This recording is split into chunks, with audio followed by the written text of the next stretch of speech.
జీవితంలో ఏంటంటే ప్రాముఖ్యమైనది మారు మనస్సు యొక్క అవసరత.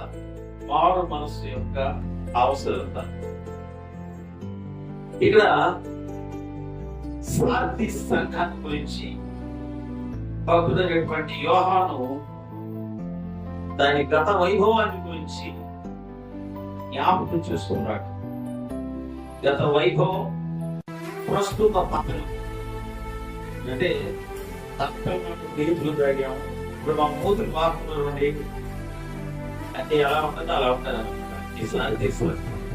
ఒకప్పుడు బాగా దేవుల్లో ఎదిగిన సంఘమే జనరల్ సంఘం లాగా.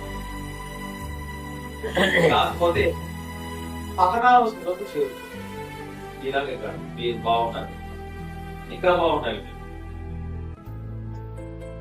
ఆర్థికంగా మాత్రమే కాదు, అంటే ఇంకా మీరు ఉండినా ఉండకపోయినా దానికి సమస్యగా ఆధ్యాత్మిక.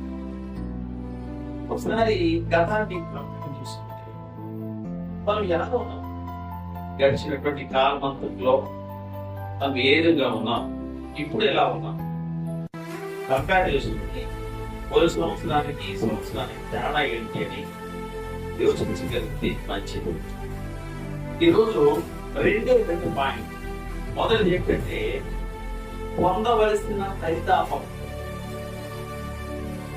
పత్రిక పాఠంలో పొందవలసిన పరితాపం, సువార్త పాఠంలో పరితాపానంతర ఫలితం. ఈ రిధమింగ్ కుదిరిన తర్వాత నాకు బాగా నచ్చింది ఈ మాట. పొందవలసిన పరితాపం అంటే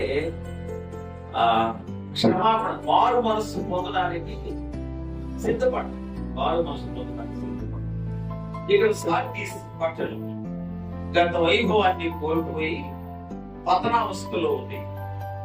ఈ పత్రిక రాయడానికి 7 దశాబ్దాలు అంటే దాదాపు 70 సంవత్సరాల కంటే ముందు అది ఒక పేరుగాంచినటువంటి పట్టణం, ప్రపంచ ప్రఖ్యాతిగాంచినటువంటి పట్టణం. అది ముఖ్యంగా లూదియా అనేటువంటి ఒక రాజు ఆ పట్టణాన్ని, సార్టీస్ పట్టణాన్ని ఎంతో వైభవంగా దాన్ని పరిపాలన చేస్తాడు. అది సంపన్నమైన పేరు పొందినటువంటి పట్టణం, ఆర్థికంగా బాగా పరిసినటువంటి పట్టణం, మంచి పేరుగాంచినటువంటి పట్టణం. కొంతమంది దగ్గర డబ్బు ఉంటుంది, పేరు ఉండదు. కొంతమందికి పేరు ఉంటుంది, డబ్బు ఉండదు. ఇది రెండు మేళవించినటువంటి పట్టణం ఈ సార్టీస్ పట్టణం. తర్వాత దాన్ని ప్రపంచాన్ని జయించినటువంటి రాజు అలెగ్జాండర్ ది గ్రేట్ అనే దాన్ని పరిపాలించినాడు, దాన్ని స్వాధీనపరుచుకుని పాలించినాడు. అందువల్ల అక్కడ గ్రీకు సంస్కృతి కూడా ఏర్పడింది సార్టీస్ సంఘంలో, బాగా వృద్ధి చెందింది. తర్వాత రోమియన్ పాలనలోకి సార్టీస్ వెళ్ళింది. ఆ తర్వాత అది ప్రపంచ వ్యాపారాత్మకమైనటువంటి కేంద్రంగా మారిపోయింది. క్రీస్తు శకం 17వ సంవత్సరంలో ఒక మహాభూకంపం వచ్చింది ఆ పట్టణంలో. అదొక నాశనమైంది. భూకంపం వచ్చిన తర్వాత నాశనం అయిపోయింది. యోహాను ఈ పత్రిక రాసేటప్పటికీ అది సంపన్నమైనదైనా పతనం చెందుతున్నటువంటి పట్టణం, పతనం చెందుతున్నటువంటి సంఘం. ఇప్పుడు అక్కడ జనజీవన శ్రమంతి కూడా అంతగండి. అలాగే జనం లేకపోతే ఆటోమేటిక్ గా క్రైస్తవులు కూడా ఉంటారు, క్రైస్తవులు కూడా తగ్గిపోయింది.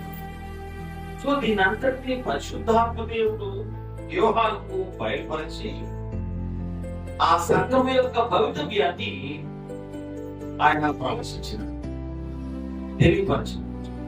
సో ఇది మొట్టమొదటిది ఏంటంటే ఇది కొత్త సంఘం, వృద్ధి చెందినటువంటి సంఘం.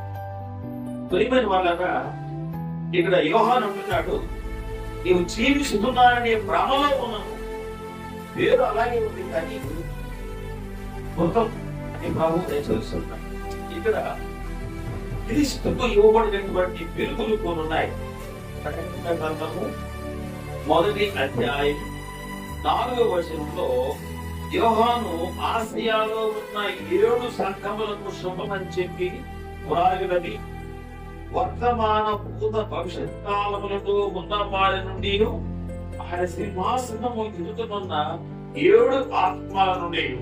అంటే ఇక్కడ క్రీస్తుకు కలిగినటువంటి బిరుదులు 7 ఆత్మలు చేత పట్టుకొని 7 దీపముల మధ్య సంచరించేవాడు చెప్పు సన్నోతలేవనగా. అంటే ఇది ఈ మాటలకు సాధిస్తున్న సంఘముతో రాయడానికి గల కారణం ఏంటంటే యేసు దేవుడు యొక్క దేవుడు 7 ఆత్మలు గలవాడు. ఇది పరిశుద్ధాత్మ యొక్క 7 వరాలకు సంబంధించి 7 విధములైన వరాలకు సంబంధించినటువంటి. ఒకసారి మీరు యెషయా గ్రంథము 11వ అధ్యాయము